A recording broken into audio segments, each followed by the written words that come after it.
¿Cómo explicamos eso de que es un asesor tributario para el que no lo conoce? ¿Y cómo definiría usted ese rol que ejerce como asesor tributario?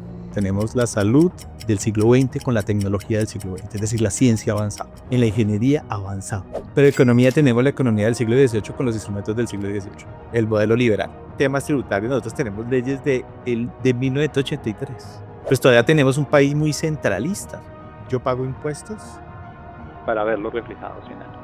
Hemos convertido a los políticos como en unos rockstar. Los presupuestos se volvieron muy rígidos para atender salud, educación y agua potable, saneamiento básico. Pero yo tengo el 70% del presupuesto comprometido ya en el tema de educación y un poquito de saneamiento básico y demás. Y el resto de problemas. Levanten la mano los que quieren pagar impuestos.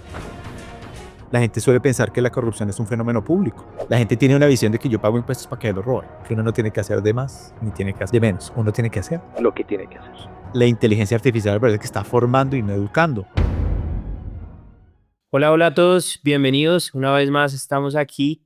Cambiamos y ahora tengo que contarles algo y es que nos vamos a llamar ahora lo público y este cambio lo dimos porque ahora buscamos conectar un poquito más con la ciudadanía, conectar un poquito más con el ciudadano, enterarlo un poco qué es lo que pasa dentro de las entidades públicas y qué es lo que pasa en su gestión de trabajo, hay muchas cosas buenas que se hacen dentro de las administraciones y que a veces no se suelen ver lo suficientemente bien hacia el ciudadano, así que vamos a entrar un poquito más en no solamente en ver las voces de gobierno, sino también en cómo empatan hacia la sociedad y cómo podemos construir algo mejor. Hoy estoy con un tipazo que conozco hace más o menos un año larguito, nos conocimos por cuestiones de la vida, por alguien muy conocido que estuvo aquí en el primer capítulo, Catalina, y que aquí estamos para conversar sobre la parte tributaria y cómo bajamos este concepto. Dieguito, ¿cómo estás? Bienvenido. Carlitos, muchas gracias a la audiencia también en un escenario muy interesante que ha propuesto Carlos, que me parece muy bonito, además porque uno puede compartir algunas experiencias personales, laborales, profesionales, en fin, que me parece le aportan mucho a la discusión de lo que todos los días hacemos en nuestros contextos personales, familiares, porque esto también se vuelve un tema desde la familia en adelante para muchas cosas. Entonces, muchas gracias, Carlitos, por la invitación. También reitero que nos conocimos en un buen momento de la vida para hacer cosas y este escenario me parece regio para ese tema, Carlitos. Espectacular, Dieguito. Yo muy agradecido de tenerte acá. Yo te conozco muy bien, pero aprovechemos también para la gente que te va a empezar a escuchar. ¿Quién es Diego? ¿Qué nos puedes contar de ti? ¿Qué visión tienes de vida? Pues Carlos, bueno, básicamente yo soy economista de la Universidad de La Salle y soy magíster en Administración Pública de la Escuela Superior de Administración Pública. Yo empecé mi vida laboral realmente como profesor por una circunstancia más de emplearme cuando yo aún era estudiante universitario. Como en el sexto semestre me apareció la oportunidad de dictar unas clases en una organización de educación técnica y yo inicialmente le tomé como una visión de tener dinero porque pues uno como estudiante necesita unos fondos y yo, hagámosle, nunca lo había hecho. Y eso me motivó mucho a trabajar en el tema de la educación desde el año 96 hasta el año 2023, que fui profesor inclusive en universidades públicas. Y desde allá para acá, pues digamos que también tengo ese rol como de ser profesor. Inicialmente lo hice por plata, pero ya después se vuelve un tema un poquito más vocacional, porque ya la plata en la educación no es tan importante. Y así empecé un poco la vida laboral, que lo reitero, lo hice durante mucho tiempo, ya después por temas un poco de otras ocupaciones lo he venido dejando. Y en el año 2001 tal vez me vinculé también con un tema público, fue con el Instituto de Bienestar Familiar, en un programa de asistencia social con niños, una tarea muy bonita, pero en donde uno se da cuenta que los recursos para atender lo público y lo social son limitadísimos, muy, muy limitados. Era un programa interesante con niños que tenían condiciones de vida un poco difíciles. Siempre cuento una historia de una niña con 12 años embarazada, de un tipo que era claramente una persona que muy seguramente gustaba de ella, y uno trataba de acompañar algunas cosas de estos niños. Y cosas interesantes que pasaron después de eso es que varios niños que estaban en ese programa de asistencia social terminaron siendo estudiantes míos en la Universidad de Cundinamarca, en la sede de FACA, estudiando ingeniería ambiental. O sea que ahí hubo como una movilidad intergeneracional, que avanzaron estos niños de estar en condiciones de pronto un poco difíciles cuando eran niños a ser profesionales en ingeniería ambiental, en dos instancias de lo público distintas, el bienestar familiar cuando eran niños y después en la universidad pública. Y hoy ya ellos ingenieros, inclusive creo que viven por fuera del país trabajando en sus ramas, creo que muy bien Australia, y muy bien que eso, uno dice, bueno, si hay movilidad intergeneracional, a pesar de que la estructura pública no tenga muchos recursos. Y en el año 2002 ya me vinculé a trabajar en lo tributario, con ¿También algunas como entidades. oportunidad o una decisión? Pues fue como una casualidad, realmente. Digamos que yo en el año 2002 empecé mi vida laboral en lo tributario caminando por al frente de una alcaldía y por casualidad el alcalde de ese entonces conocía a mis padres, entonces él estaba haciendo una tarea muy a lo Antanas Mojos, con la cultura y demás. Entonces estábamos en un parque ahí compartiendo y me dijo, oiga, usted es el hijo de tal persona, ¿qué está haciendo? ¿Usted qué hace? Yo le conté. Mi tesis de grado de la universidad había sido sobre impuestos y me dijo, oiga, tráigame su hoja de vida, que vamos a hacer un proyecto en un tema tributario. Yo inicialmente no le creí porque pues, no es tan fácil que no le Pero ahí tú crea. ya tenías los conceptos de trabajo en un tema No, tributario. tal vez lo único era un tema académico, pero muy académico, no desde la práctica, sino desde la tesis y el aprendizaje en la universidad. Y ahí, por casualidad, yo no llevé mis documentos, pero me consiguieron nuevamente y me dijeron, traiga su hoja de vida y a los 15 días comencé a trabajar en un proyecto que está relacionado con lo que actualmente hago, que es el tema de fiscalización. Pero fue una casualidad. 2002 me dices. 2002, 23 años, 20, sí, 23 años trabajando en ese tema y ahí fue un poco como la casualidad de vincularme a un proyecto que estaba haciendo la alcaldía de Facatativá, pero de verdad una coincidencia pasar por la calle, ver al alcalde, me saluda, me dice tráigame su vida, se la llevé y le interesó un poco porque yo había hecho mi tesis sobre temas tributarios en la Ok. universidad.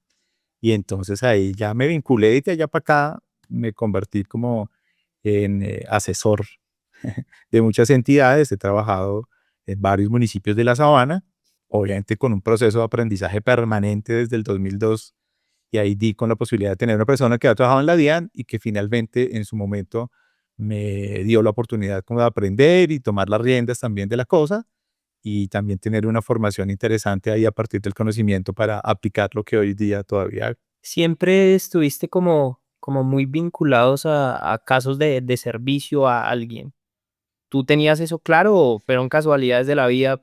Te puso allá en el tema del bienestar, la docencia, ahora lo que haces orientado al servicio. ¿Estaba dentro de tus dones o cómo empató eso? Pues mire, Carlos, que yo creo que de alguna manera cuando a mí me parece que también se ha generalizado un discurso de que uno tiene una vocación de servicio. Digamos que lo que yo percibo a veces en lo público es que uno tiene son oportunidades laborales, como en una organización privada. Ok. Y a veces no sé si somos tan conscientes quienes trabajamos en lo público de realmente si estamos haciendo un servicio a la sociedad. Yo inicialmente en muchas oportunidades y ahora medianamente lo ratifico, no sé si ha visto estas convocatorias de empleo público, que la gente se mueve mucho, se gana el concurso en una alcaldía, pero a los 6 meses dicen, no, ya me presenté a otro concurso y me voy porque tengo más dinero.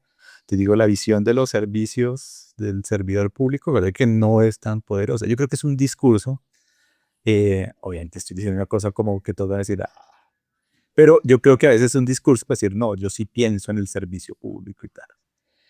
Sobre todo porque cuando uno trabaja en lo público, desde la óptica de la economía de lo público, pues realmente uno lo que está haciendo es trabajando uno de los instrumentos de la política pública para cumplir objetivos de política pública. Entonces, yo no sé hasta qué punto realmente los servidores tengamos esa, o los que trabajamos como contratistas, esa visión de servicio, como en esa cosa altruista que uno dice, "Uy, vamos a trabajar por la sociedad y demás". Creo que en muchas oportunidades, así como le estoy diciendo yo, llegamos a esto como una opción de empleo.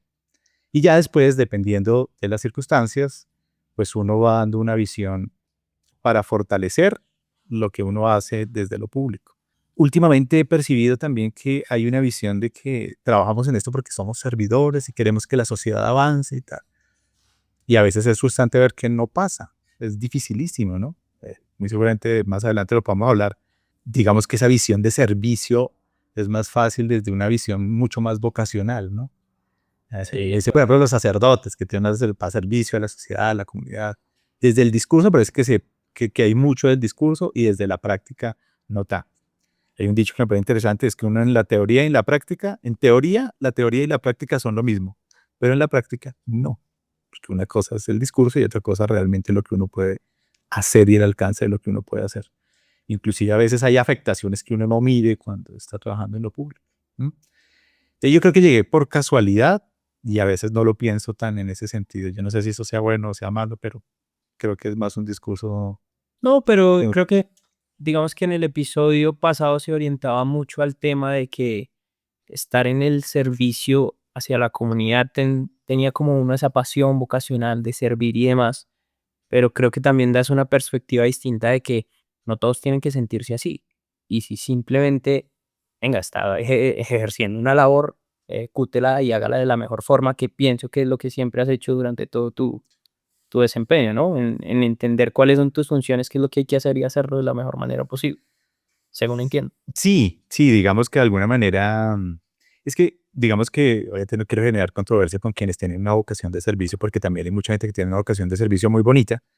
Pues también lo que le decía, ¿no? Por ejemplo, eso de trabajar en una institución como el bienestar familiar, en su momento, estoy hablando de hace más de 20 años, y encontrarse con unas realidades con las cuales uno no puede hacer nada, ¿no?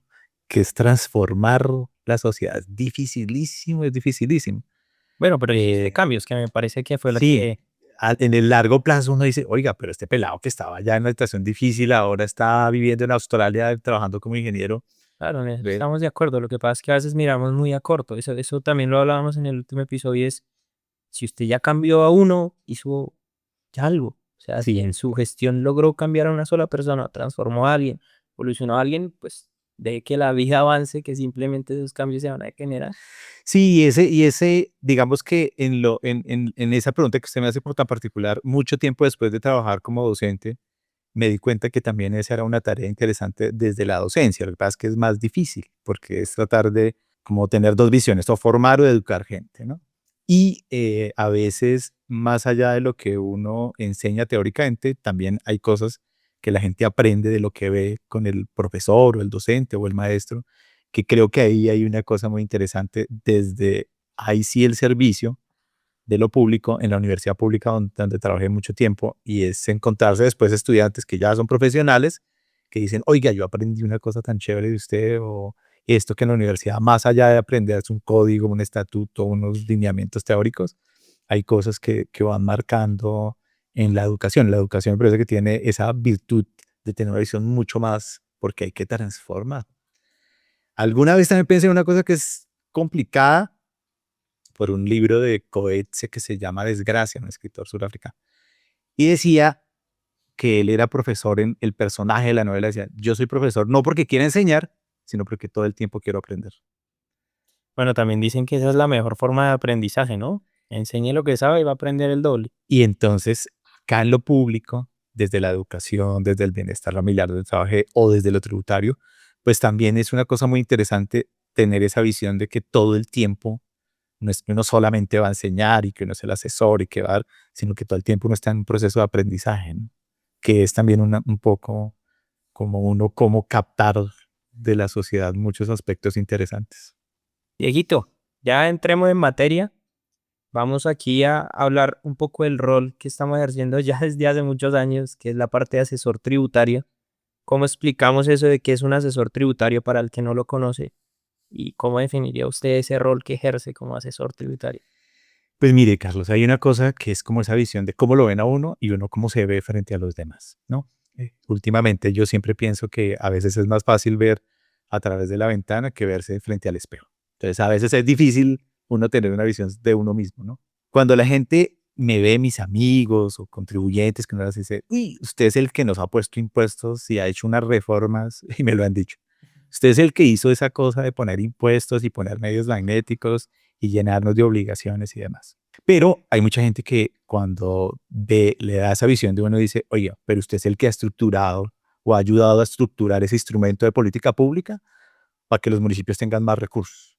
¿Sí? Yo, digamos que siempre tengo como en la cabeza que la tarea del asesor es fortalecer la estructura financiera para que se pueda, como instrumento, fortalecer el cumplimiento de los objetivos de política pública en salud, en educación, en bienestar, en temas sociales, que hayan recursos suficientes para atender o se pueda estructurar de tal manera las finanzas del municipio que pueda atender las condiciones de lo que plantean los planes de desarrollo.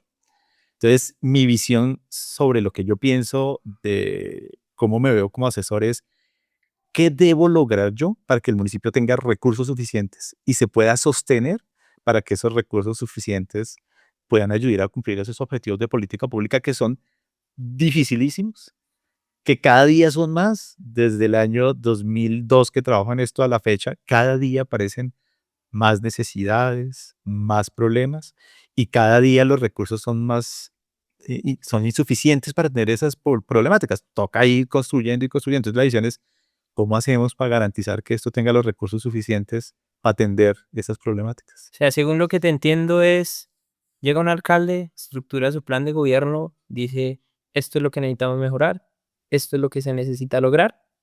Tú coges ese plan de desarrollo, revisas cómo está estructurado, digamos, la parte tributaria en el municipio y se diseña como la estructura que permita sostener ese modelo financiero para que eso se ejecute más o menos. Pues más o menos podría uno pensarlo por ahí. Sin embargo, mire que hay una cosa que yo creo que a Carlos también le parece interesante. Manfred Max Stief, que era un economista chileno, decía, para hablar de economía, decía, o de las ciencias, decía, nosotros tenemos la salud en el siglo, bueno, él murió hace unos años, pero hablaba del siglo finales del siglo XX, decía, tenemos la salud del siglo XX con la tecnología del siglo XX, es decir, la ciencia avanzada. En la ingeniería avanzada, que es ingeniero, Carlos. Pero economía tenemos la economía del siglo XVIII con los instrumentos del siglo XVIII, el modelo liberal. Uy, fue madre, eso es fuertísimo. Eso le decía un premio Nobel alternativo que era Manfred Max Neef, que al final hizo una tarea interesante sobre un libro que se llama La economía descalza, ¿no? Pues ahí para que lo echen una miradita a los que les interese. Y uno dice, esa visión a veces es durísima de hacer porque, por ejemplo, en temas tributarios nosotros tenemos leyes de 1983. ¿Y por qué eso sigue así? Por una visión muy centralista que tiene el país, ¿sí? A pesar de que la Constitución del 91 formuló el funcionamiento de este Estado con modelos de descentralización, con los modelos de autonomía, que en la década del 80 ya se comenzó a construir eso, pues todavía tenemos un país muy centralista. Y ese centralismo como que olvida que los territorios tienen que financiarse y que tenemos que adecuar las leyes, inclusive los modelos, a que sean del siglo XXI. O sea, para bajar un poco ese concepto de centralista, porque creo que no lo estoy entendiendo bien, ¿qué significa que seamos un país Ok. centralista? Eso es una cosa muy particular y es que los municipios solo pueden establecer la estructura tributaria que el Congreso les apruebe. Y el Congreso de la República tiene una visión desde arriba hacia abajo, en donde muy seguramente en donde dicen, vamos a hacer tal impuesto y no le consultan a los territorios. Es como una consideración de esto podría funcionar así, y le puedo dar mil ejemplos de eso. Ok. ¿Sí? Por ejemplo, el impuesto de alumbrado público. El impuesto de alumbrado público es un impuesto que se creó en 1913, pero que solo tuvo una regulación más o menos interesante en el 2016, después de casi más de 100 años.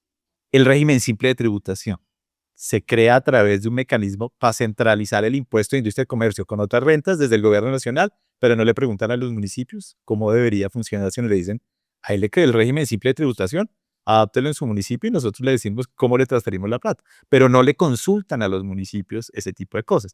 Entonces la visión centralista no permite tener una visión como de ubicar qué necesitan los municipios que cada día tienen más requisitos para volverse autosuficientes. Y nosotros tenemos, usted lo sabe, impuestos territoriales con la ley 14 de 1983. 1983. Y en ese sentido uno dice, ¿será que esa ley no realmente debe consultarse a la visión de lo que está pasando hoy en el mundo? La tecnología, la inteligencia artificial, que es una cosa que a mí me da duro, pero que es lo que está pasando hoy en el mundo. Ajá. Y entonces a mí me parece que eso ha hecho que de alguna manera la visión tenga como esa circunstancia, ¿no? Tenemos necesidades del siglo XXI, del 2025, con instrumentos del siglo XX, de 1983, o si quiere, de principios de siglo como el impuesto de alumbrado público que fue en 1903. O sea que para evolucionar, digamos, económicamente, lo que debería suceder es que los municipios puedan subir su nivel de independencia hacia ese centralismo. ¿Que lo entiendo? Mire, hay una cosa muy particular de la Constitución del 91. En la visión de la Constitución del 91, realmente los departamentos no deberían existir. La esencia de la Constitución del año 91 era desaparecer los departamentos. Que cuando uno habla del departamento, uno tiene como una figura de qué es el departamento administrativamente hablando. Es un edificio en la calle 26. Pero la presencia del departamento es como un gobernador caminando las calles de los diferentes municipios. ¿Cuál es la esencia de eso? Y lo que debería hacer era fortalecer el concepto de autonomía, que es uno de los principios rectores del Estado colombiano, y el principio de descentralización, que era como la visión. Se pensaba en la Constitución del 91, y eso ha sido un ejercicio de mucha análisis y debate en donde dicen los departamentos en Colombia no deberían existir, sino debería existir un país de regiones, que eso era un concepto interesante en otro momento, pero pues digamos que la dinámica política hace que los departamentos tengan mucha presencia. Y si usted se fija, inclusive en Colombia, la figura más importante del desarrollo de la población es el municipio o los distritos y esto, por una razón muy básica, por encima inclusive de la nación y del departamento, y es que el municipio es en donde está la ciudadanía. ¿De acuerdo? El municipio es en donde están las personas que necesitan soluciones.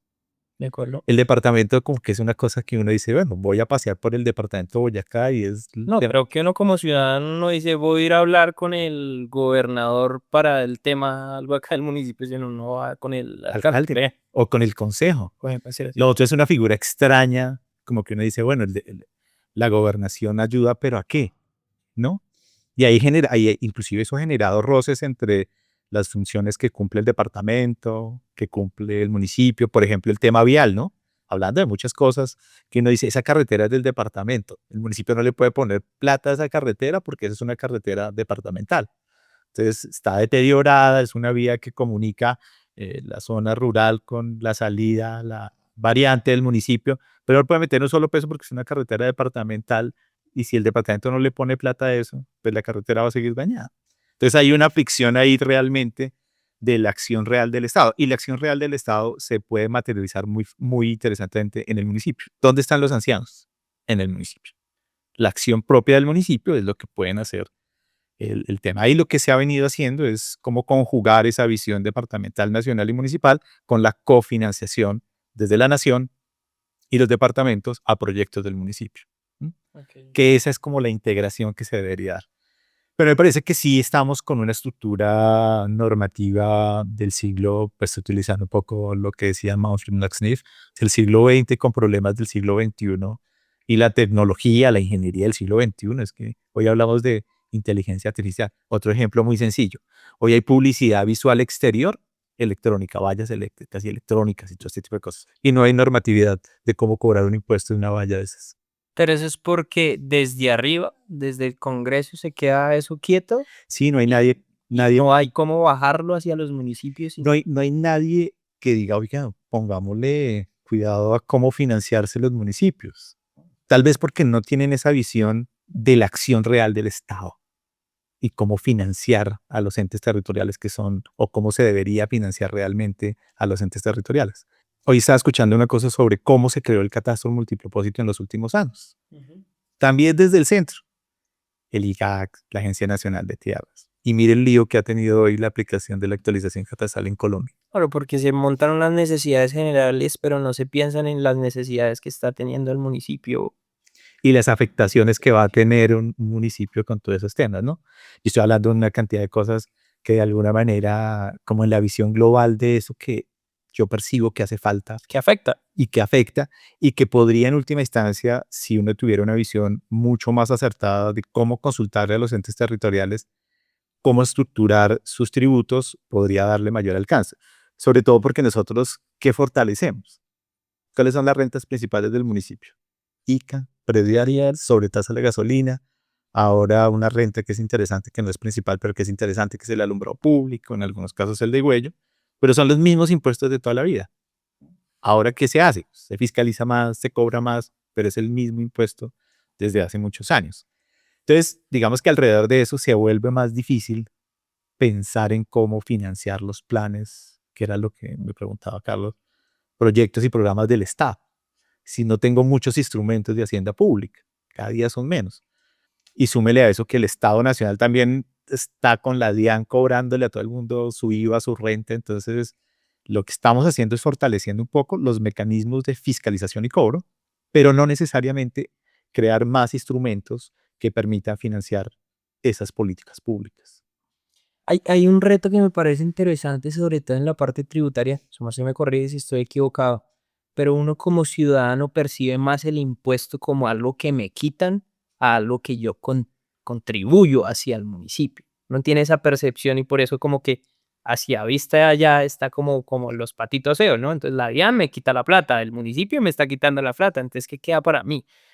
Y pues el principio del impuesto está contribuyendo a que hagamos esos planes de desarrollo, a que crezcamos como municipios, a que crezcamos como país. ¿En qué estamos fallando? Pues es que realmente eso obedece como un concepto que se tiene por ahí, es como al círculo virtuoso de la tributación. El círculo virtuoso de la tributación, aquí o en cualquier lugar del planeta, es yo pago impuestos para verlos reflejados en algo.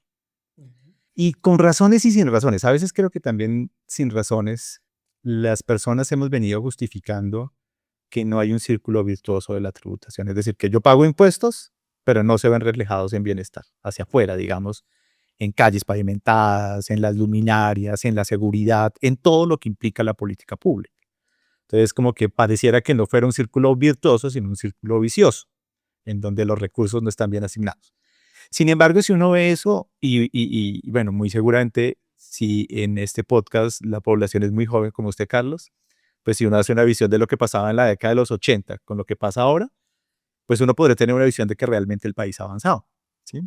Hay estadísticas o situaciones muy particulares. Si uno le pregunta a personas que vivieron su juventud o la adolescencia en los años 80, muy seguramente les parecerá muy extraño a algunas personas más jóvenes decir que en la mayoría de los municipios en Colombia, para poder tener cómo cocinar en su casa, tocaba comprar una cosa que se llama el cocinol, que era gasolina que compraba uno y la gente hacía fila para comprar una canequita, pues cocinol y echarle la estufa de gasolina en la casa, que además generaba unos problemas de salud terribles.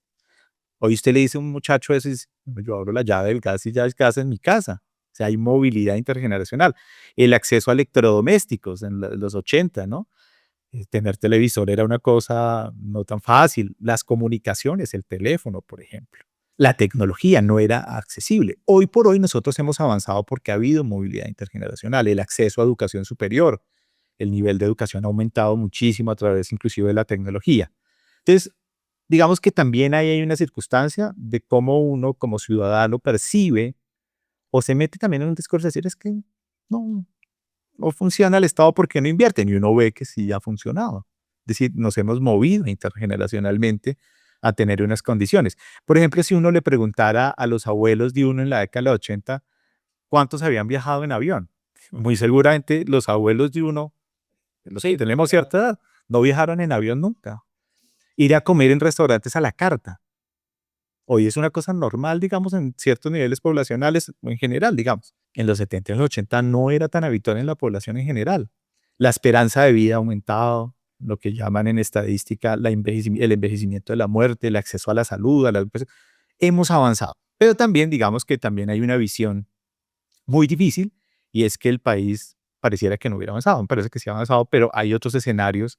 Y yo creo que porque también ha pasado es que nosotros hemos convertido a los políticos como en unos rockstar en donde uno dice el político, ¿no? Y entonces se endiosa un poco la visión de los políticos cuando los políticos son ciudadanos comunes y corrientes y no deberían tener esa visión como tan que llega un político a algún lado. Y esto lo digo con, ojalá no me escuchen mis jefes, como con esa cosa, llegó, ay, llegó el alcalde, llegó el presidente, como si fuera una cosa, como un rockstar.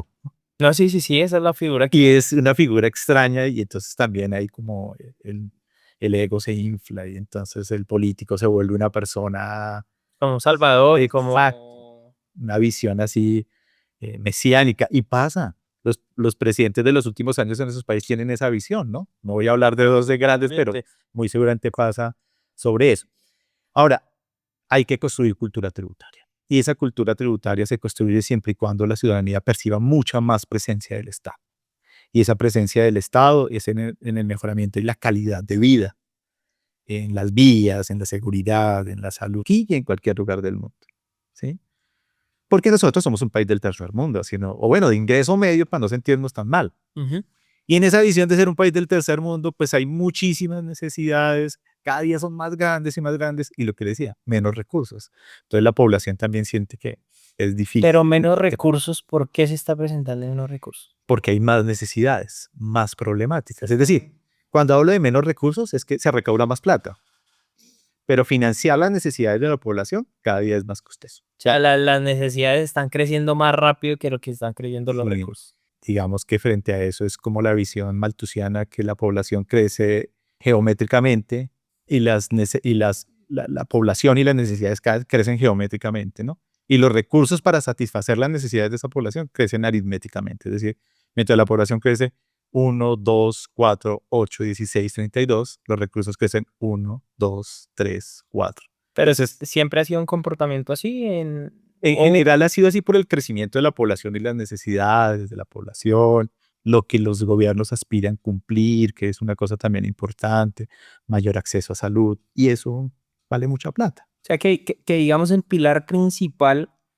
para que uno logre ver una buena parte tributaria es desarrollar ese círculo virtuoso, es saber que lo que yo estoy pagando y estoy contribuyendo se está viendo retribuido en lo que se está viendo como evolucionando, pero que es lo jodido que Sí, hay. es difícil. Y adicionalmente, también yo hablo mucho sobre las formas de expresar o el discurso de las personas.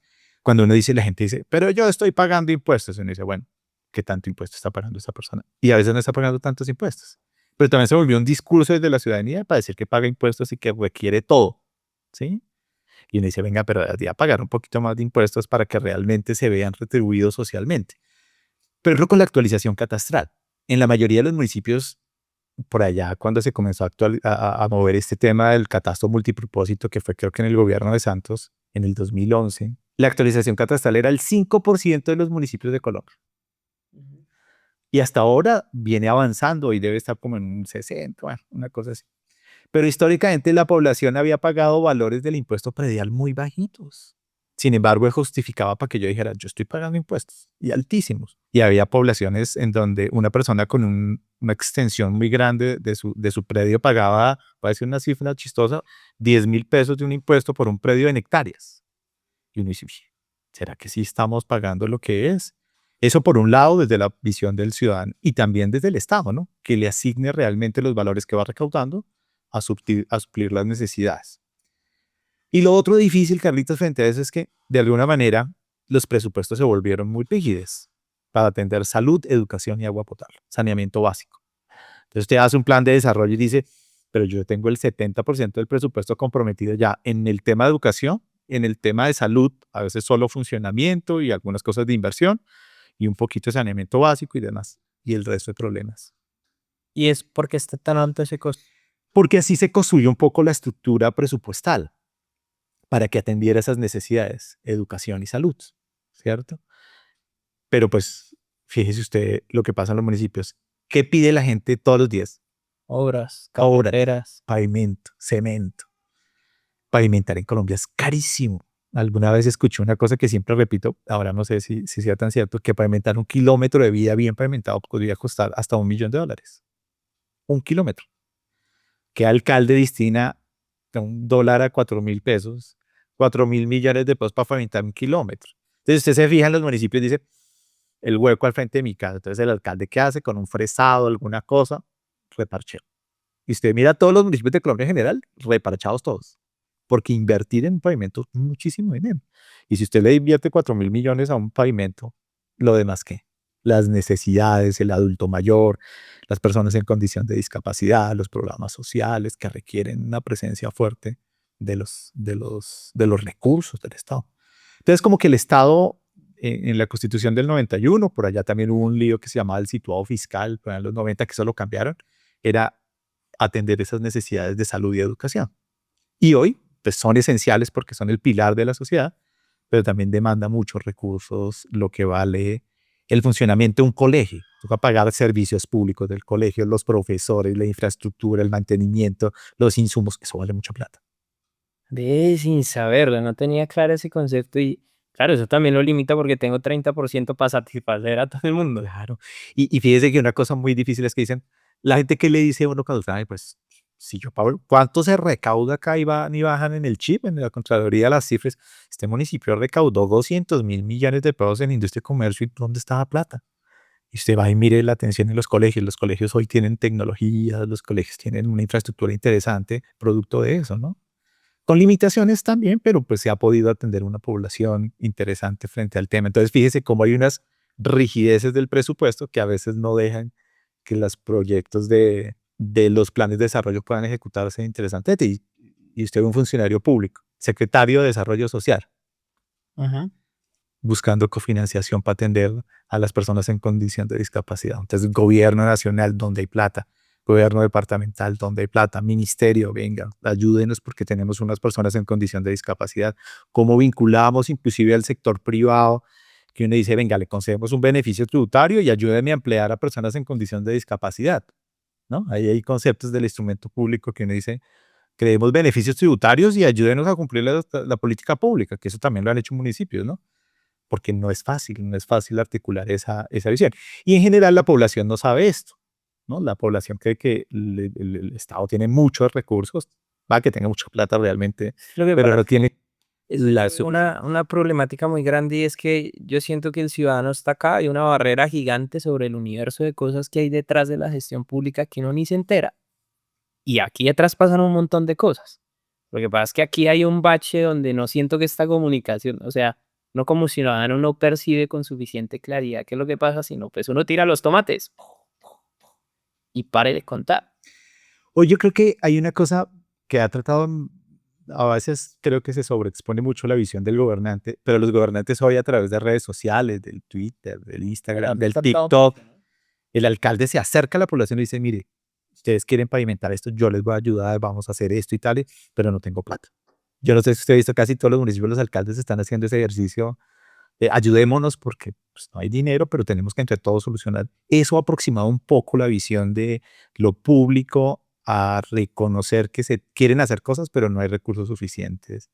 Yo creo que las comunicaciones a veces creo que se sobreexpone la imagen de los gobernantes y terminan convertidos en eso que iba que como rockstars. No, pues es que eso le sube la fama, porque Y pues habitualmente un alcalde quiere trascender a ser gobernador o diputado, o senador o representante. Entonces eso también le da un ejercicio ahí que mientras gobierna puede hacer campaña. No lo digo como algo negativo, me parece que inclusive si tiene una visión de servicio es chévere porque se da a conocer. Pero el presupuesto tiene esas rigideces que a veces no se conoce y por eso digo que los recursos cada vez son más difíciles de tener, ¿no?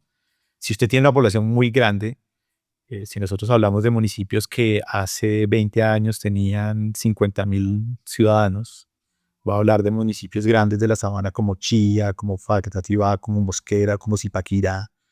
Si yo le pregunto al Dani cuántos pobladores teníamos en esos municipios hace 20, 30 años, no pasaban de 50.000. Vaya y mire usted la población de Mosquera, vaya y mire la población usted de Funza, de Chía, de Zipaquirá y de Paca, son municipios que hoy fácilmente pueden llegar a tener cerca de 200.000 habitantes cada uno de sus municipios.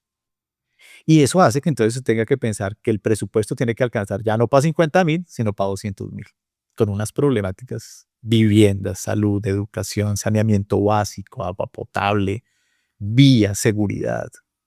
No para 50, sino para 200.000. ¿y cómo se resuelve eso desde la parte tributaria? Pues lo que le decía, la hacienda pública es un instrumento de la política pública. Creo que hay que dotar de mejores instrumentos desde el punto de vista legal, modernizados, Darle más herramientas, para darle más herramientas. no me deje el martillo ni el destornillador, sino empiece a dar más útiles para poder yo mejorar la vaina. Y profundizar la descentralización y la autonomía. Mire, hay países en donde todos los impuestos se le pagan al municipio. Renta, IVA, y industria y comercio, predial, todo se le pagan al municipio. Entonces, usted dice, "¿Y pero cómo así? Como la acción real del Estado está en el municipio porque es donde está la ciudadanía, pues todos los ciudadanos de ese municipio le deberían pagar todos los impuestos al municipio para que el municipio tenga todos los recursos para invertirlos. Y no esperar que a través del sistema general de las transferencias o de participaciones y demás del gobierno nacional, eso que se recauda en renta e IVA comience a bajar a los municipios. Eso es profundizar la descentralización.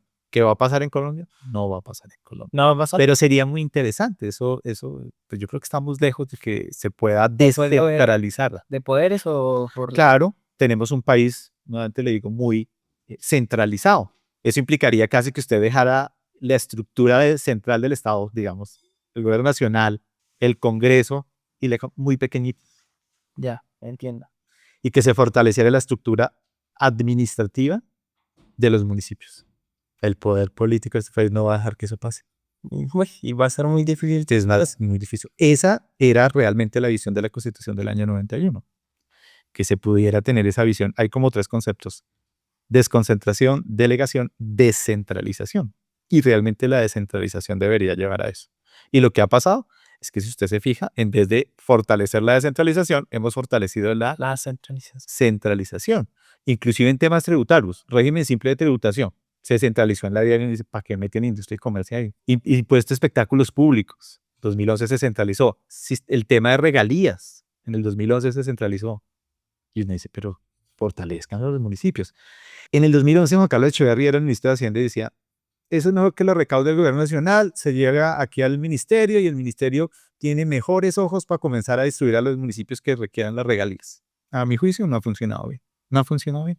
Entonces es difícil, pero yo creo que sí es necesario que se haga una modernización de la estructura normativa que le permita que los municipios tengan instrumentos, inclusive sin fortalecer o agudizar o profundizar el tema de la descentralización, más instrumentos que permitan fortalecer sus finanzas. Es una circunstancia que se debe hacer, que se requiere, que es necesaria para fortalecer ese concepto de descentralización, de autonomía y las finanzas, que es en última instancia lo que cada día nos pone, en su caso y en mi rol también, en su rol y en el mío, a pensar cómo generar más recursos para los entes territoriales.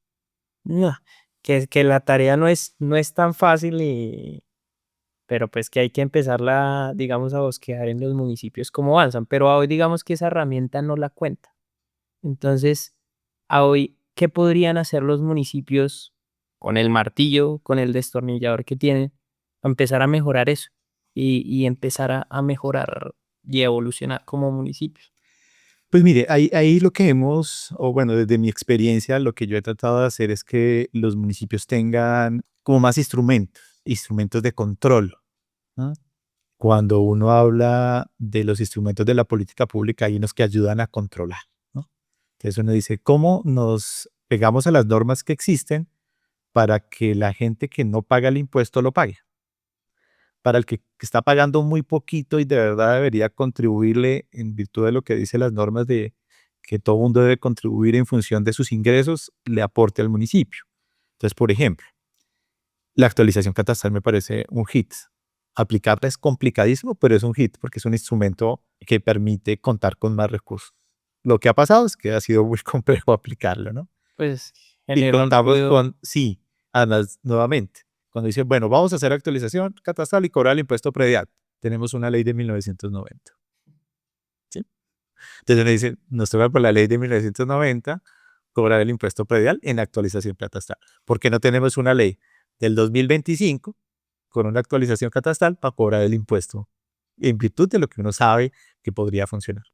Ahí hay un elemento, por ejemplo, de lo que digo que es complejo. Y en ese sentido, digamos que uno tiene que buscar es con esos mecanismos tratar de acercarlos sin generar la mayor afectación a la población. ¿Eso qué significa? Por ejemplo, si uno va a cobrar el impuesto de industria y comercio, para tocar esos dos rentas, el impuesto de industria y comercio, decirle a la gente, realmente si tiene un negocio, los niveles de evasión y elusión en Colombia son altísimos, en impuestos como renta y IVA son cercanos al 45%, en impuesto como industria y comercio a veces ni siquiera es fácil de medir, y uno le dice, usted tiene un negocio en su barrio, es un supermercado barrio, no me pague 10.000 pesos de impuesto, porque realmente no se compadece con realmente lo que usted vende en un negocio como este. Entonces uno dice, estructuremos una alternativa que permite que esa persona pague lo justo a su capacidad de pago. ¿Mm? Es como darle aplicación a esos principios tributarios de pague según su capacidad de pago. En el impuesto al alumbrado público, en el impuesto de industria y comercio, en el impuesto predial. Sin embargo, lo complicado es que, y yo siempre que hago capacitaciones y charlas sobre impuestos, le digo a la gente, levante la mano el que quiere pagar impuestos. Si yo le pregunto a Carlitos en este escenario, levante la mano los que quieren pagar impuestos, nuestro amigo aquí que está detrás de cámara, Carlitos y yo, levantamos la mano, pero porque vamos a salir en un video. Eso es una realidad. Pero si usted le pregunta a la persona, yo que quiero pagar impuestos y eso, la visión es ustedes se lo roban y tal, ¿no? Exacto, eso es Y lo que... también hay una visión muy compleja, porque en esa visión del círculo virtuoso de la tributación, la gente suele pensar que la corrupción es un fenómeno público y la corrupción es un fenómeno que viene de lo privado a lo público. Ok. Son empresas que dicen, ayúdeme con la licitación.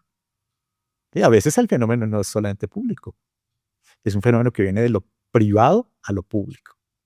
Sí, o lo mismo, es como si en las empresas privadas no existieran niveles de corrupción. Escucha mil historias de por qué se quiebran las empresas. Sí, sucede tanto en lo privado como... O sea, ¿Sí? Entonces, ahí hay una visión también de que gente dice, eso es lo público, eso es corrupto. No.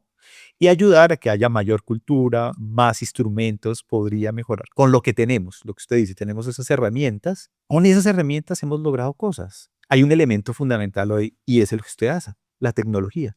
La tecnología, y usted lo sabe mejor que nadie porque lo ha hecho de una manera muy buena en los últimos años, la tecnología que le ha permitido a los municipios, Carlitos. no, pues disminuye toda la carga operativa y así el contribuyente es más fácil, paga sus impuestos, plata más rápida, mayor eficiencia, mejor control. Más control. O sea, la tecnología es otra, pero fíjese que hay municipios que todavía están trabajando con las uñas, ¿no? De acuerdo. Que todavía le dice al contribuyente, usted tiene que imprimir un papel para presentar una declaración. Y eso hace que también la tributación diga, no, pero ¿cómo es posible que yo tenga que ir al municipio alejado de Colombia para llevar un papel y presentar mi declaración que tengo que pagar 100.000 pesos? La gente dice, no, yo pago eso en otro lado, no lo pago. Hoy por hoy, la tecnología tiene que incorporarse a lo público de una manera mucho más poderosa. La inteligencia artificial, eso es una cosa que yo todavía no domino. Usted lo hace mejor. No, sí, sí, sí. Yo voy a confesar en lo público que yo ya estoy llegando a mitad de siglo en mi edad, entonces yo todavía sufro con este tipo de cosas, pero es una cosa que toca involucrar en la mentalidad de servidores, funcionarios, contratistas, de la estructura funcional de lo público. Hoy ser que quiere que la tecnología, o sea, que todos los avances estén ahí, estén ahí. Si usted se da cuenta, la gente presentando impuestos, inclusive con la nación, no, se cayó la página de la DIA. Y uno dice, pero ¿qué pasa eso justo el día del vencimiento? Hay que fortalecer la estructura tecnológica, eso vale plata, eso Es vale. que creo que ese es el problema, porque digamos, haciendo como una similitud de cómo estructuran los presupuestos con lo que queda, pues, ¿qué prefiere el alcalde? ¿O tapo la calle o le invierto a tecnología? Que veo que es muchas veces como las divisiones que ellos cuentan con el recurso que tienen y se va para la obra, para la calle. Y lo otro queda, pues, porque también siento que los 4 años que tienen son muy cortos, porque en el primero se empalman, en el segundo miran cómo avanzan, en el tercero sacan lo mejor que pueden y en el cuarto alistan la casa para entregar. Sí, y eso pasaba históricamente en Colombia, eso el último año de gobierno, y por eso se crearon una ley que es la ley de garantías, ¿no? Porque se supone que el último año de gobierno de todos los alcaldes, los gobernadores, y inclusive el tema presidencial, coincidía con el mayor nivel de gasto. Los gobernantes siempre dejaban su último año para gastar más plata. Ahora no funciona tanto así por ley de garantías y sobre todo porque los alcaldes todo el tiempo quieren mostrar. El primer año es el más difícil porque todavía están operando el plan de desarrollo del gobierno anterior y ese tipo de cosas. Pero en efecto, lo que usted dice, la tecnología es una cosa que está rezagada. Uno llega a algunas alcaldías, inclusive de municipios grandes, y tienen computadores hace 20 años, hace 10 años, en los cuales no se puede implementar cosas que uno dice, "Ay, pero es que aquí no hay la tecnología y la capacidad suficiente". Adolecemos de una renovación permanente en lo tecnológico Ujú. y en la incorporación de esos conceptos en los mismos funcionarios, ¿no? Yo lo digo en mi caso particular, que uy, llegó la inteligencia, eso llega uno no se da ni cuenta. ¿A qué horas llega toda la tecnología? Eso está así, porque los procesos tecnológicos hoy avanzan No, rapidísimo. llevan más por... O sea, usted no compra el celular hoy cuando ya al día siguiente salió el otro con una mejor tecnología y con un montón de cosas. Entonces, digamos que también ahí hay un proceso de lo que se llama tecnologías duras y blandas, blandas en el sentido de que nosotros los que trabajamos en lo público, sí o sí, todo el tiempo debemos estar en un proceso de educación, de formación para incorporarlos. Ahí viene también eso que me preguntaba al principio para empatar cosas, y es que los servidores públicos, llevo 30 años en esto y no lo voy a cambiar porque aquí funciona así. Alguno escucha todos los días eso así, ¿no? Es que aquí hace 30 años liquidamos en un papel y eso no va a cambiar. Y uno dice, pero maestro, estamos en el siglo XXI, donde su celular usted podría hacer la declaración. Incorpórelo, permítase que eso funcione de aquí hacia allá. Socialmente, yo no sé si es una cosa rara, pero que a veces uno percibe es, entre más cosas aprenda yo, más difícil porque me ponen más tareas. Entonces mejor no aprendamos nada. Y nos limitamos nosotros mismos a hacer un proceso permanente de formación. Si me regala la educación, la hago, pues si me toca pagarla, no. También es eso, ¿no? Pero también uno ve que hay personas brillantes en lo público, que todo el tiempo su pregrado, su especialización, su maestría, su doctorado y han avanzado.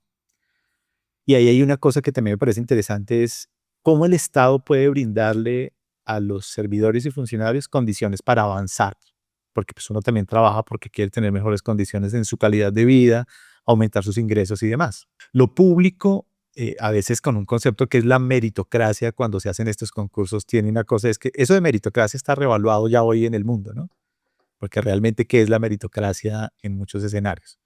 Pero lo que uno ve, y eso también pasa en el sector privado, es que, voy a contar una anécdota que hace poco me contó alguien y me decía, cuando yo empecé a trabajar me presenté a una convocatoria, yo estudié contaduría y cuando me hicieron la entrevista el jefe me dijo, ¿cuáles son sus aspiraciones? Si usted quiere ascender en esta empresa, la única posibilidad es que me saque a mí. La única opción es esa. Entonces la persona dice, yo quiero avanzar, pero si no tengo opción, me voy. Y en lo público a veces pasa eso, ¿verdad? Que falta como un estímulo para que la gente sienta que desde esa visión de lo público puede avanzar en lo público y no quedarse estancada ahí, sino realmente moverse, ascender sus condiciones. Y eso implica que se fortalezca el empleo público, reconociendo realmente las capacidades que le puede aportar los funcionarios. Los funcionarios a veces, y usted y yo que hemos sido contratistas, uno dice, ¿por qué no le aportan a esto? ¿Por qué no proponen? Hay mucha gente que no propone. Dice, pero yo para qué propongo si me da lo mismo proponer que no proponer. Sí, no le encuentran sentido el por qué hacerlo. Y no es una crítica a lo público, en lo privado pasa todo el tiempo. Sí, igual. ¿Sí? En lo privado uno ve gente que toda la vida haciendo lo mismo y no le interesa avanzar porque ¿para qué? ¿No? O sea, yo a veces hablo de lo público, pero a mí me parece que es una visión muy igual en lo público y en lo privado.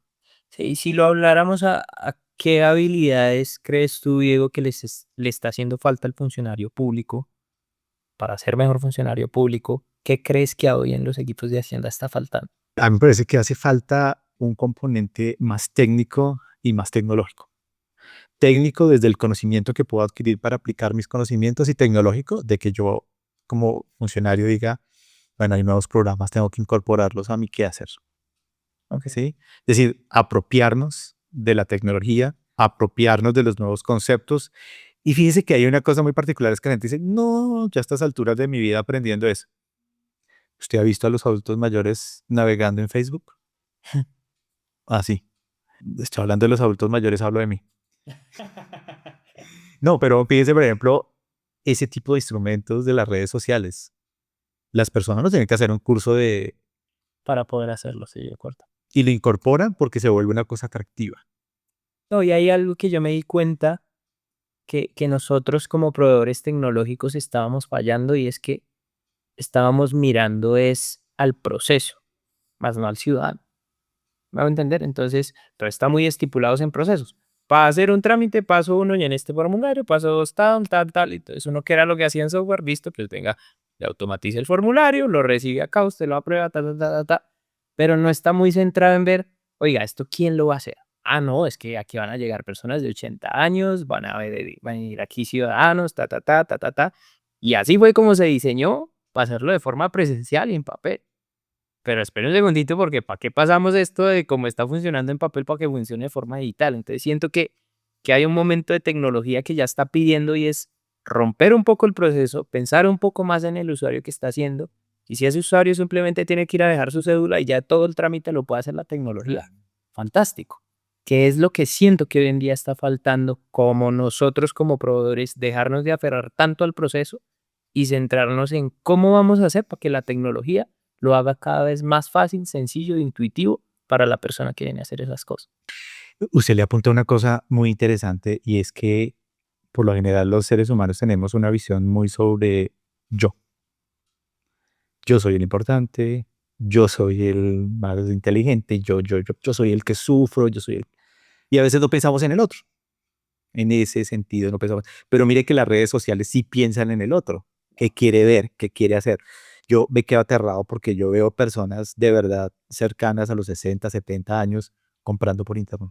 Y yo conozco personas de verdad que ya no van a los almacenes, se meten a cualquier portal de estos de compras por línea, tienen registrado su tarjeta, tienen registrados sus gustos, meten a la que compran por ahí. Tin, tin, tin. Y uno dice, ¿cómo así que estas personas están comprando si son adultos? Pues estoy exagerando obviamente el tema. Y uno dice, ¿cómo así que? Pues porque la tecnología les ha propiciado en esos escenarios un ambiente tan favorable sobre temas difíciles como el consumo, pero la gente lo hace. Porque desde lo público no nos vamos apropiando también de esa visión, fortaleciendo la visión desde adentro como funcionarios o contratistas con la visión de lo que usted dice, el otro, que es el actor principal, si se quiere, no es el funcionario, sino el ciudadano. Y eso parte también de una visión a veces, de eso de estar solo pensando como nosotros, como somos los funcionarios y también somos una suerte de, uff, y el asesor, el funcionario, uy, el trabajo en la alcaldía. A veces esto es chistoso porque la gente lo ve como, ¡ay! Trabajar en la alcaldía. Pero pues es un ciudadano común y corriente que paga impuestos, que tiene su casa, su familia, etcétera. Pero también lo ven así como si fuera una cosa como, ay, wow, el que trabaja en la DIAN y tal. Pueda que sea chévere, pero pues en última instancia no es tan endiosado, Ujú. porque también hay que pensar en el que está al otro lado. Y yo creo que no solo en los municipios, sino a nivel general, lo que le digo, la página de la DIAN se cae 2 minutos a ver si es tan amable con el ciudadano. Ese es un problema gravísimo que sucede que no debería suceder.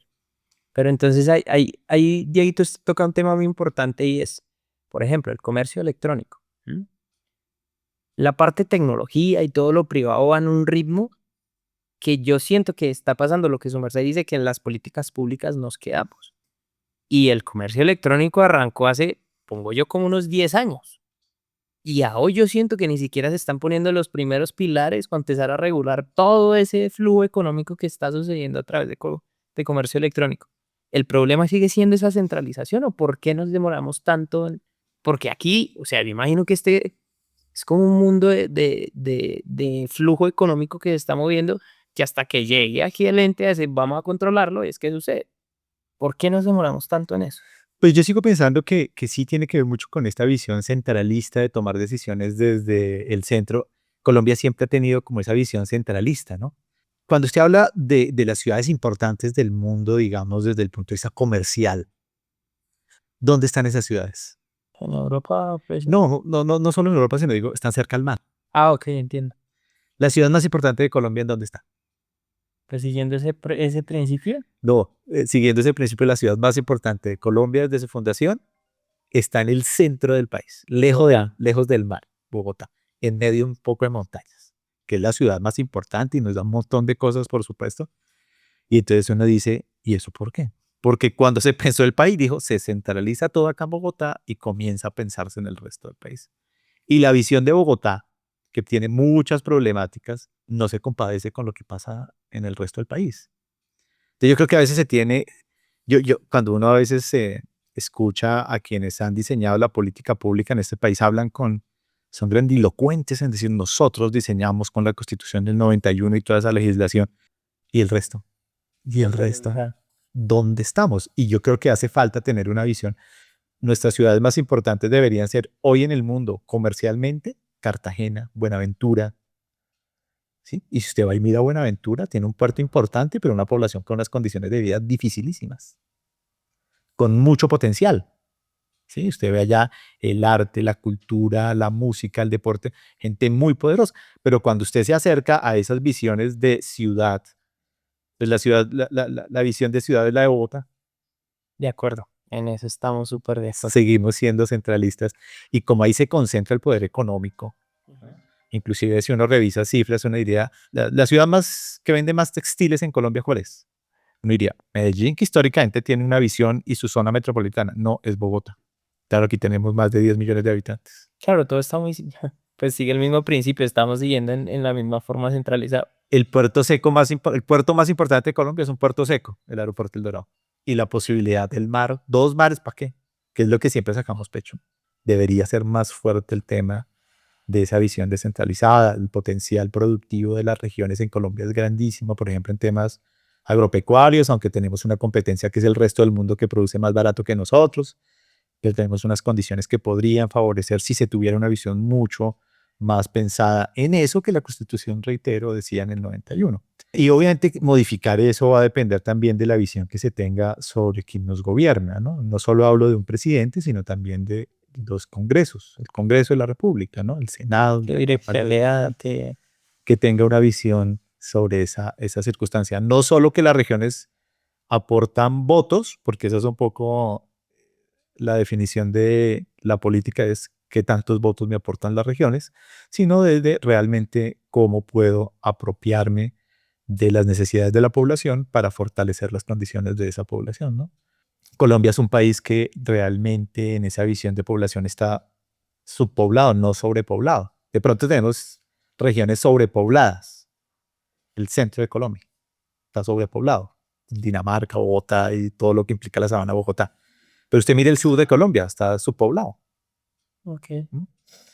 Y súmele a eso la problemática social del sur de Colombia y es pobreza, narcotráfico, guerrilla, bueno, una cantidad de cosas históricas de este país que no permiten el avance de eso, ¿no? Muchos intereses también alrededor de eso. Pero con todo y eso, el país ha avanzado muchísimo. No, sí, Muchísimo, muchísimo. ¿sabes? Yo también tengo la misma percepción y digamos, ya hemos hablado como de muchas de las cosas que se podrían mejorar por parte de gobierno y la parte de administración pública. Si lo orientamos un poco a lo que hoy el ciudadano, la persona de a pie, el que tiene su pequeña empresa, ¿qué puede hacer hoy esa persona para apoyar el crecimiento tributario de su municipio, de su país? ¿Qué mensaje le entregaría a esa persona? Mire, hay una cosa que no hemos tocado y es también, bueno, digamos que fortalecer la cultura tributaria es fundamental, vendiéndola, si se quiere, la expresión de vender o socializándola desde lo que hemos hablado Ajá. del círculo virtuoso de la tributación, es decir, que la presencia del Estado sea mucho más efectiva, más eficiente, menos televisiva y más solucionadora de problemas. Entonces hay que hacer eso, que el Estado se convierta no solo en una visión de alguien que sale en redes sociales diciendo que hace cosas, sino que realmente la presencia del Estado sea solucionando problemas. Evidentemente eso hay que hacerlo. Y hay una cosa que también, digamos, hoy es difícil, es que la afectación de los fenómenos globales también afectan a cualquier región del planeta, inclusive lo que está pasando hoy en el mundo es terrible y eso tiene una afectación durísima en la población. Yo a veces creo que también, infortunadamente, el mundo entero está creciendo como con desesperanza, ¿no? Porque uno mira los problemas de Rusia-Ucrania, desesperanza y la gente tiene que emigrar. La polarización en el mundo entero entre lo que es la izquierda y la derecha, eso es similar a lo que pasaba en la década del 30 en el mundo, cuando estaban, por un lado, Hitler haciendo un montón de locuras en Polonia, y hay cosas que uno lee que uno dice, esto era lo que estaba pasando, y los otros diciendo, pero ¿será que si llega este señor se mejora la condición y cuando llega pasa todo lo que pasa? Y todo el régimen del otro lado lo termina con la alianza derrocando a Hitler después de la guerra terrible y llega la izquierda a dominar y también hace un espanto de cosas en Europa que dio lugar a la Guerra Fría por allá durante muchos años y unas poblaciones muy empobrecidas, durísimo, durísimo, inclusive separadas por un muro como en Alemania y tales. Y hoy sigue siendo lo mismo. La gente habla de la polarización hoy como si fuera una cosa nueva. No, llevamos 100 años hablando de eso. Porque también tenemos una visión desesperanzadora de la vida cotidiana, ¿no? Ok. Antes no se hablaba de las enfermedades letales, hoy se vuelve un tema. Y el empresario todos los días está pensando, bueno, yo tengo que pagar impuestos, pero tengo nómina, pero tengo que proveedores, ¿no? Hay una visión O de sea, para los impuestos personales tengo predial, pero la sí, educación de mi hijo, es, tan. digamos que hay factores internos y externos que no han ayudado a moldear el asunto, no solo dependen de este país, porque pues uno no podría decir que este país solo depende, sería muy egocéntrico de lo que pasa al interior, sino de lo que está pasando en el resto del mundo. Y también que las personas pudieran tener una estructura mucho más organizadas, ¿no? El Estado tiene que organizarse y los privados tienen que organizarse. Cultura tributaria, planeación tributaria en las empresas, cómo ir ahorrando día a día lo que tengo que pagar en impuestos al final.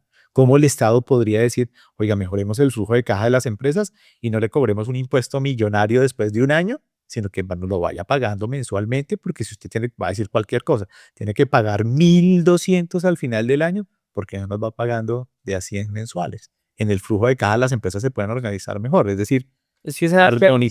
principio financiero como en vainas personales que me da que funciona bien, que inclusive yo diría, ¿por qué esta vaina no funciona así para los impuestos? Y es cuando uno le dice, ¿usted quiere ahorrar? Pues usted haga de cuenta que la plata ni la vio. Entonces usted saque la mándela de una en una transferencia directa o lo que sea y acostúmbrese con lo que quedó. Cultura tributaria y planeación tributaria. En eso siento que podría ser como un sistema, no sé cómo esto sea futuro, pero si el impuesto que yo tengo que pagar son 20.000 pesos, venga, lléveselo de una vez y yo salvo este chicharrón y ya sé que estoy cumpliendo con las Sí, cosas. Porque es el criterio de dejármelo a mí como potestad, como colombianos, estamos acostumbrados a eso. por ejemplo, mire el impuesto predial. Yo no sé si en un momento determinado sea muy interesante, por ejemplo, pensar que el impuesto se pueda pagar mensual o bimestralmente y no decir a la persona, fin de año, tiene que pagar 12 millones de impuestos. Hay gente que paga toda esa plata. O decirle, venga, usted tiene capacidad de pago, páguenos 1 millón de pesos en impuestos. Y en esa visión también hay unas cosas como desde el Estado, a través de ese círculo virtuoso, logramos convencer a la ciudadanía que realmente invertir en impuestos, que pagar impuestos es una inversión sobre la ciudadanía. ¿Mm? Es que creo que ahí está el éxito de todo, ¿no? O sea, donde logremos una sociedad donde yo soy consciente de lo que estoy aportando, yo lo estoy viendo y lo puedo pagar con gusto. Creo que ahí estaríamos como en el mi hermana, ¿no? Sí, mire, usted hable con una persona y usted le dice, ¿cuánto paga en internet en su casa mensualmente? Va a decir cualquier cosa, 200.000 pesos. ¿Cuánto paga? Y a veces la gente paga internet y nunca está en la casa. Sí, de acuerdo. Servicio de televisión. Y no ve ni eso porque sale a las 7 de la mañana, llega a las 9 de la noche y medio ve el noticiero o alguna cosa. O la gente ahora utiliza el celular y entonces está viendo es Netflix ¿Cuánto pagan en la- plataformas? Exacto. Y usted hace la relación de cuánto pagan ese tipo de cosas que son para el beneficio personal, por supuesto, y le dice cuánto pagan impuestos, pagan mucho menos. Pero el día que yo entienda que pagando impuestos voy a poder obtener lo mismo que cuando pago este tema de plataformas, de internet, televisión, por poner solo algunos ejemplos, pues voy a entender que es que pagando impuestos bien Mi invertidos, calidad de vida o algo así. estoy invirtiendo no solo en que la gente tiene una visión de que yo pago impuestos para que lo roben, Sí, ese son... pero no reconoce que afuera la calle se pavimentó, que la seguridad mejoró, que el alumbrado público. Eh, Cuando uno ve, por ejemplo, las ciudades que pasaron de luces de mercurio a luces LED, y uno ve que uno iba, y yo lo digo porque como trabajo en ese tema, a veces me fijo en eso. Entonces yo voy a un pueblo y digo, uy, este pueblo cómo es de oscuro. Y cuando hacen el alumbrado público, digo, uy, cómo se ve chévere este pueblo con luces LED que mejora la tecnología, el medio ambiente. Pero ¿quién hace un análisis de eso? Uno, porque trabaja en eso. La gente dice, usted me tiene que poner la luz mercurio, LED, lo que sea, el problema suyo. Pero cuando uno reconoce que avanza la sociedad, uno comienza a percibir que lo que uno está haciendo es una inversión como ciudadano pagando impuestos. Hay sociedades que ya logran eso. Sí, sí, sí, hay sociedades porque tienen una estructura en donde el político no es un rockstar. A veces nos ponen ejemplos que son chistosos y como que los ponen en condición de que es el político. Pero usted dice, en tal país, en Europa, el político anda en transporte público, como si fuera una cosa que en Colombia no va a pasar. ¿Por qué no hacemos eso nosotros en Colombia? Y aquí hay muchos concejales, representantes que ahora andan en su moto, en el transporte público y tales. Pero aquí no pasa por varias razones. Primero, por seguridad. De acuerdo. Segundo, a veces porque el sistema de transporte tampoco es que sea tan eficiente. No, y tercero, adicionalmente, porque como los volvemos unos rockstar, entonces nosotros creemos que vemos el político en la calle y es el que nos tiene que pagar el servicio público y uno vive como diciendo, venga, ayúdame con esto, venga la hoja de vida y tales y no sé qué cosas. Entonces como que la gente no se habitúa. Cuan- un alcalde llega alcalde y ya no lo vuelve a caminar por el pueblo porque se le vuelve un problema salir a las calles. Porque la división del ciudadano es, yo me encuentro con el alcalde y le pido que me ayude a pagar el recibo de la luz de la casa porque él tiene, yo voté por él. Lo hago culpable de mis problemas. Exactamente. De pronto desde el discurso del alcalde vendió eso en un momento porque también Sí, el de discurso acuerdo, de está acuerdo. bueno. Pero yo creo que también se puede llegar a eso. No sé si estamos lejos acerca de eso. Realmente lo que está pasando en el mundo hoy políticamente es que no es una cosa de Colombia. La polarización en el mundo está terrible. Estados Unidos, Europa, tareas que se habían avanzado en los derechos de la población, de las comunidades de poblaciones específicas, derechos de las mujeres, derechos de las negritudes, derechos de la diversidad en género. Hay países en donde que uno dice, países liberales que han ganado un terreno, Italia, Polonia, hoy tienen países gobernantes de extrema derecha en donde dicen, si usted es homosexual, olvídese de sus derechos, cuando ya se los habían ganado. Y uno dice, eso es de Colombia, no, está pasando en todo el mundo, Italia, Polonia, Estados Unidos, Argentina, Bukele que sale con cada cosa que uno dice, "Uy, ¿será que está bien? Le estoy diciendo cosas que la gente de pronto dice, aquí hay que montar una cárcel para todo el mundo, donde uno dice, bueno, y hay derechos humanos también que hay que respetar. Perder esas condiciones es una cosa mundial que infortunadamente la polarización hace que se comience a hacer una lucha muy difícil y se pierda esos terrenos de que el político es un ciudadano común y corriente, de que las condiciones de vida deben ser para todos por igual, de que el que tiene más tiene que aportar más, de que los ciudadanos que tienen menos también tienen que aportar en estas condiciones. Fíjese ahí también. ¿Cómo lograr eso? Pues cuando yo soy el rico, y le puedo aportar con mi capacidad de pago, pero cuando yo soy el pobre también no solo tengo que recibir cosas del Estado, sino también le tengo que seguir aportando al Estado, ¿no? Han habido discursos, ¿no? Por ejemplo, una renta básica universal. Eso lo decía Rutger Bregman, un sociólogo de Países Bajos, que decía, ¿cómo logramos en el mundo tener una renta básica universal? Es decir, que la gente tenga el mínimo para vivir. Les decía, yo le doy renta mínima a usted para vivir, le garantizo el estudio de sus hijos estudian, van al colegio, van a la universidad, salen, consiguen empleo y ellos son los que van a financiar la renta básica de los que vienen.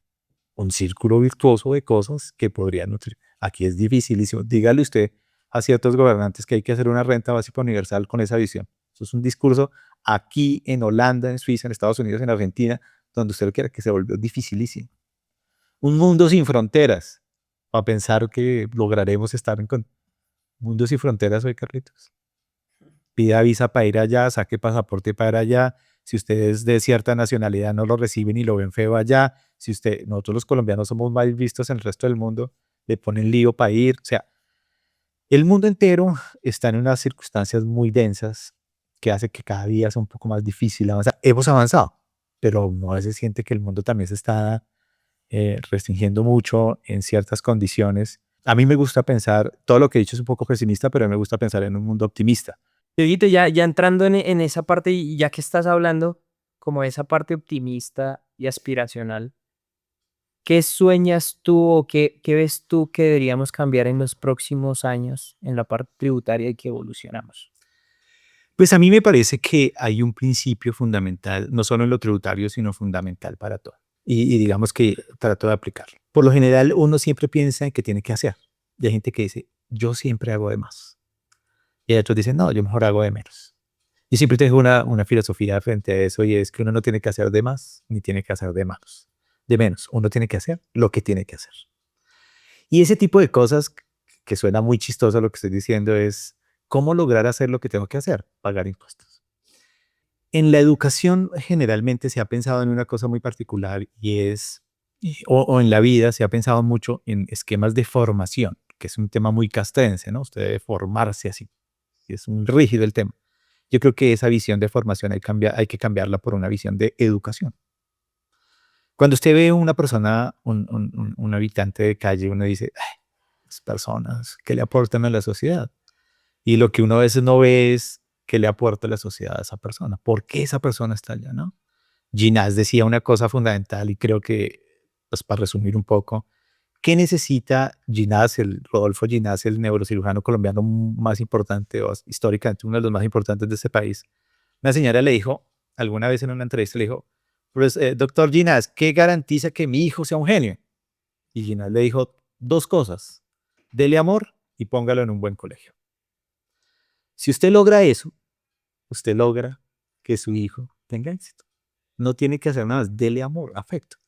Y póngalo en un buen colegio, pero un buen colegio no es que le enseñen mandarín, francés, inglés, no, es un colegio que le garantice acceder a una educación realmente de vida, que lo lleve a una universidad, etcétera, etcétera. Educación yo creo que nos hace mucha falta, no formación, yo creo que nosotros tenemos mucha formación y poca educación, ¿sí? Inclusive los esquemas hoy de educación virtual me parecen complicados por eso, es porque la educación virtual es muy formativa, pero poco educativa. Le botan a usted 300 textos y haga ese trabajo resolviendo 3 o 4 preguntas y ya. Ok. Pero no le dicen cuál es su opinión sobre el tema, piense sobre la cosa. La inteligencia artificial me parece que está formando y no educando, ¿no? La gente está utilizando la inteligencia artificial para que haga lo que yo tengo que hacer, que es pensar. Mucha gente utiliza la inteligencia artificial como buscador, ¿no? Mucha gente le dice, hágame un ensayo sobre este tema. A esto tiene que hacerlo usted, ¿sí? Uno la puede utilizar, canalizar, ese tipo de cosas. Parece que lo fundamental para que eso funcione es tener una educación fortalecida, una educación tributaria, si lo aproximamos a eso, que nos permita avanzar realmente. Que no nos permita ver que la persona que está, el habitante de la calle, es una persona que está ahí porque le quiso estar ahí en la calle, ¿no? Muy seguramente no tuvo afecto y un buen colegio. Dos cosas básicas. ¿Qué le ha garantizado, Carlos, estar donde está usted?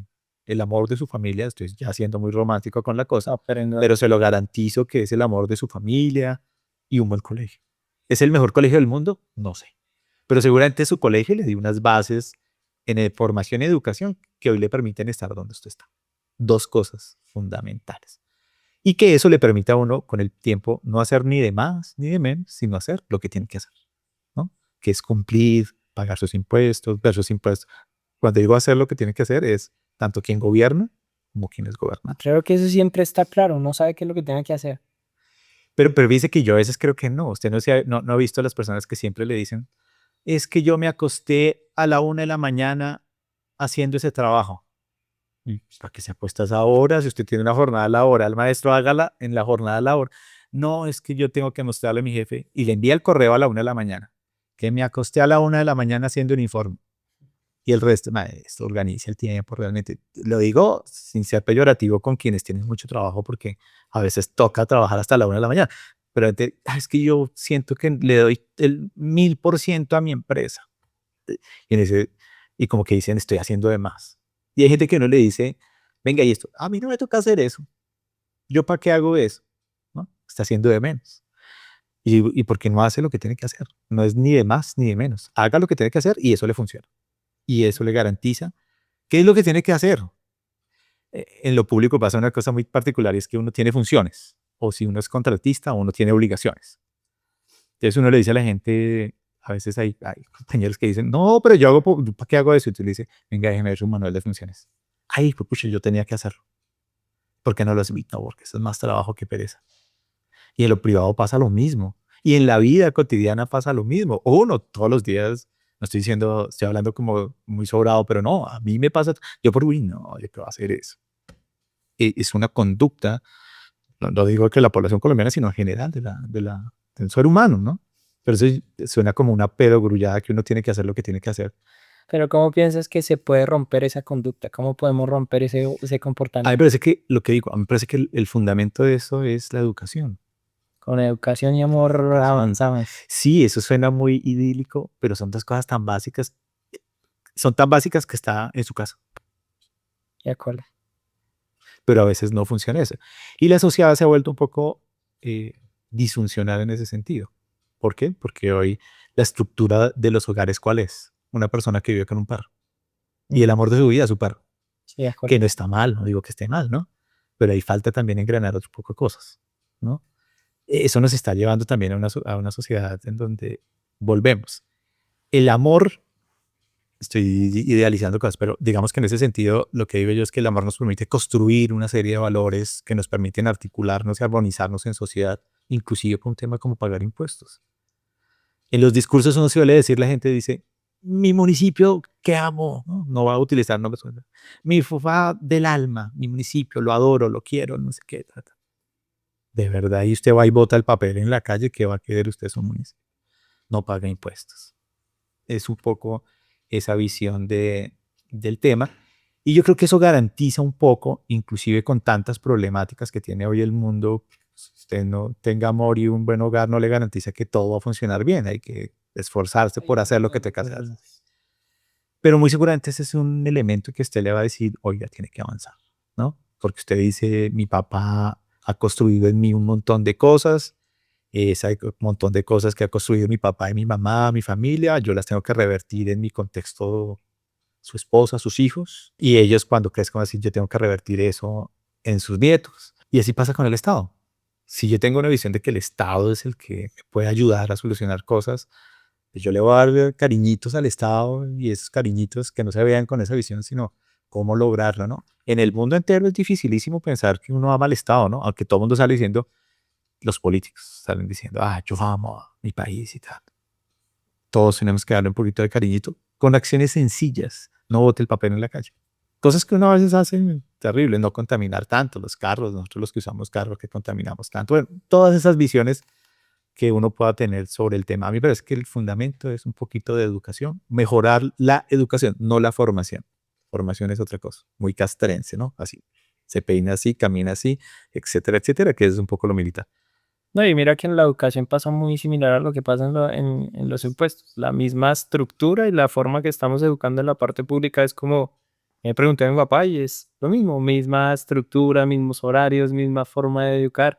Ahora pues se ha perdido cierta autoridad que han tenido los profesores, pero sigue como los mismos principios y no se ha evolucionado. Dieguito, algo para cerrar, algo que te gustaría. No, Carlitos, agradecerle. Yo muy seguramente cuando vayan a editar esto, creo que me extendí. Me gusta hablar mucho, me gusta hablar mucho a los personas que se vinculan a este tipo de cosas. Pues también chévere que hayan estos escenarios para hablar un poquito, hablamos de todo un poquito, ¿no? Para socializar como las experiencias personales sobre temas. Me parece un hit lo que se está haciendo. Ojalá se pueda replicar con muchos escenarios y con diferentes visiones, inclusive no solo desde quien estábamos en lo público, de lo público hacia lo privado, sino cómo los privados nos ven, los que trabajamos en lo público. Tan ser interesante cómo nos ven, ¿no? Que a veces uno cree que funciona y de pronto no. Muchas gracias, Carlitos, y pues muy chévere su escenario de participación y de difundir cositas y chatas. Dieguito, más que agradecido por este espacio. Espero que las personas que hayan llegado hasta acá, muchas gracias por escuchar y ni más. Chao, chao.